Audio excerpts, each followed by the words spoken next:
Welcome to career स्टडीजिस्ट। आइए कुछ और अनुच्छेद को डिस्कस करते हैं। अगला है आने वाले 8 प्रश्नांशों के लिए निर्देश। 7 परिच्छेदों को पढ़िए और उसके बाद आने वाले प्रश्नों के उत्तर दीजिए। उत्तर आपके केवल संबंधित परिच्छेद पर ही आधारित होने चाहिए। तो ये परिच्छेद है, इसमें कोई संदेह नहीं कि राजनीतिक सिद्धांतकारों को अन्याय जैसे अस्पृश्यता के इतिहास को गंभीरता से लेना चाहिए। ऐतिहासिक अन्याय की अवधारणा में अनेक प्रकार के ऐतिहासिक अपकरों को विचार में लिया गया है, जो किसी न किसी रूप में वर्तमान में भी हो रहे हैं। उनकी प्रवृत्ति ही ऐसी है कि उसमें सुधार न हो पाए। सुधार न होने के पीछे 2 कारण कहे जा सकते हैं। एक तो यह कि केवल इतना ही नहीं कि अन्याय की जड़ें इतिहास में गहरी जमी हुई है, बल्कि अन्याय स्वयं भी शोषण की आर्थिक संरचनाओं, भेदभाव की विचारधाराओं और प्रतिनिधित्व की रीतियों को संरक्षित करता है। दूसरा कि यह कि ऐतिहासिक अन्याय की कोटि आमतौर पर बहुत से अपकरों जैसे कि आर्थिक वंचन, सामाजिक भेदभाव और मान्यता के अभाव के आर पार फैली होती है। यह कोटि जटिल होती है, इसलिए केवल इसलिए नहीं कि इसमें बहुत से अपकारों के बीच कोई स्पष्ट सीमा रेखा नहीं होती, बल्कि इसलिए कि किसी न किसी अपकार की, आमतौर पर भेदभाव की प्रवृत्ति दूसरे अपकारों से आंशिक रूप से स्वायत्तता हासिल कर लेने की होती है। भारत में सुधार के इतिहास से यह सिद्ध हुआ है। तो अब इसमें हमें देखना है कि लिखा है कि इस परिच्छेद में कौन से मुख्य विचार अनुगत होता है, यानी इंक्लूसिव है, कौन सा इसमें इंक्लूसिव विचारधारा है और विचार है जो इसमें दिया गया है। तो यहाँ पर अगर देखते हैं, लिखा है कि भारत में अस्पृश्यता के राजनीतिक सिद्धांतकारों ने गंभीरता से नहीं लिया है। ऐसी बात इसमें लिखा नहीं है। गंभीरता से लेना चाहिए ये बात लिखी गई है। यह नहीं कि इसने गंभीरता से लिया नहीं है, ये एक निगेटिव बात है जो इसमें स्पष्ट परिलक्षित नहीं होता। गंभीरता से इतिहास को लेना चाहिए, यह बात लिखी हुई है। और जैसे कि अन्याय की अवधारणा अनेक विचारों में लिया गया है, गंभीरता से नहीं लिया है, यह बात नहीं लिया है, लिखा है। ऐतिहासिक अन्याय किसी भी समाज में अपरिहार्य है, सुधार से सदैव परे है।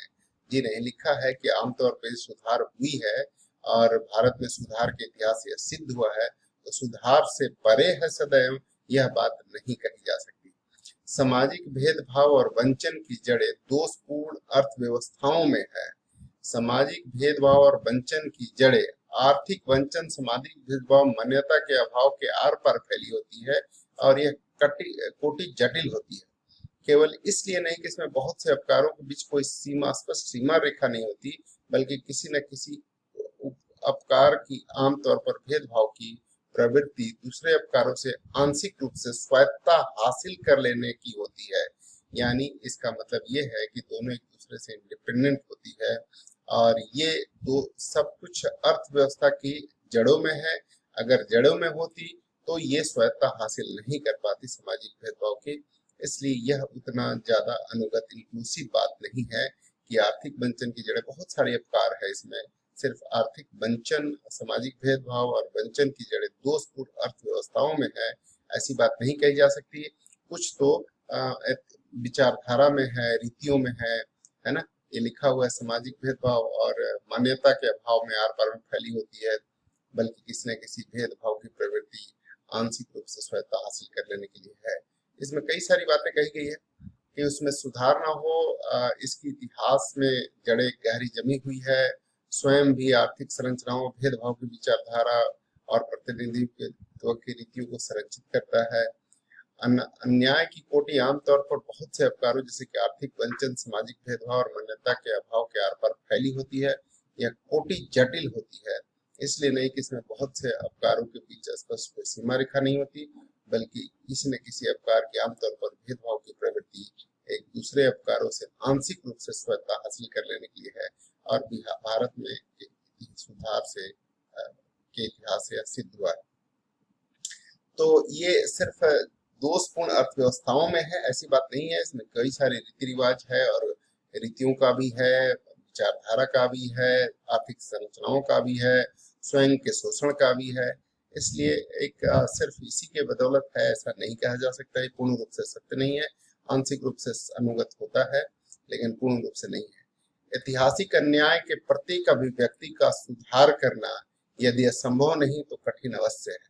यह बात सही है कि कुछ सुधार हुए हैं और ये लिखा है कि ये ऐसा नहीं है कि सुधार नहीं किया जा सकता, इसमें सुधार न हो पाए, बट सुधार न होने देने के पीछे कई कारण है।